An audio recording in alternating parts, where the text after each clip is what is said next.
Ephesians 6:12. For we wrestle not against flesh and Tell blood. somebody there is an ongoing wrestling. An ongoing wrestling. Tell somebody you are wrestling with something. Tell somebody you are wrestling with disembodied spirits. Tell somebody you are wrestling with persons without bodies. Yeah.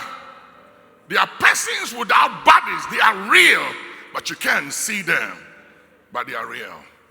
So whether you know it or not, I'm just telling you the truth. You are fighting something and say, I'm very young. The devil is not the respecter of age. Watch a movie, a true story the other day where an 18 years, I think about 17 years, who does everything right according to Bible, teaches in the children's Sunday school, living for God, refusing to have sex before marriage and everything, and had a cousin who was just fooling, sleeping around, smoking marijuana, just living a crazy life. And she rather had an appendix attack, and when they went to surgery, they realized that it was more serious than that, so they have to remove her womb so she can't have kids at the age of 17. And her other sister, who was fooling, sleeping, smoking marijuana and everything, was okay. How do you explain that?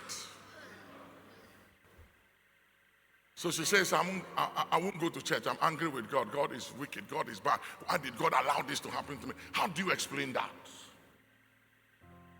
If we don't equip you to understand the rules of engagement, going back to Father Adam, telling them at the first service that the difference between kids here and kids abroad or the West is the fact that if your father and your mother was blessed and wealthy, it gives you a good start in life.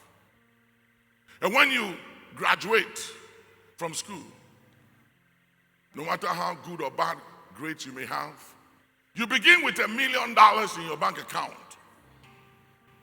with an apartment, 2-bedroom apartment, furnished and paid for, with your dream car paid for, with about $500,000 in your account.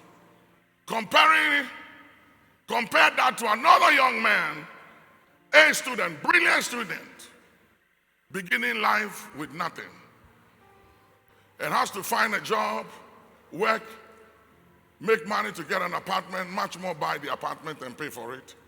This one is working, no pressure. They don't work for salary. They don't care about their salary. They are just working for the experience. Because they already have money, they don't need salary.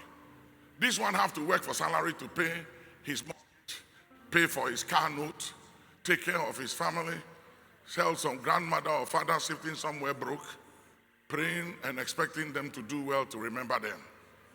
So if your parents were blessed, it gives you a good start. And you can't be blamed for that. And if your parents were broke and didn't have anything, it also has its own challenges it goes with, which has nothing to do with you. It just has to do with how you came here, the means of transport you came with. Whether you came by a plane, and in the plane, whether you came business class, first class, or economy, or you came by a car, or a donkey, or a horse, or a camel. Now, this is it. All have sinned and have come short of the glory of God. Who sinned? Adam. And we are affected for his sins. What was the sin? Apart from the fact that he refused to follow God's instructions and chose to do whatever he pleased, to be independent of God. The sin of man is one, rebellion against God, independence of God. I don't need God. I can handle it myself. I'm a man of my own, a woman of my own. I can do what I want to do. But don't forget there are consequences of everything you do. There are consequences. So now, Adam ceded the dominion mandate and the rights of ownership over the earth to Satan. And then by that, God was denied the right of ownership over the earth through Adam. By Adam, he denied God. the right of, because God gave it to Adam. And Adam, being God's ambassador, gives God authorization. When he ceded it to Satan, Satan then becomes the God of this world. And there's nothing God can do about it. And the only way we override Satan is by us praying. That's why when it comes to financial matters, tithing is very important, because tithe is not the money or the amount. It's the principle of acknowledgement of God's ownership over all things through you and I. That God, you gave it to me, I lost it, I'm giving it back to you.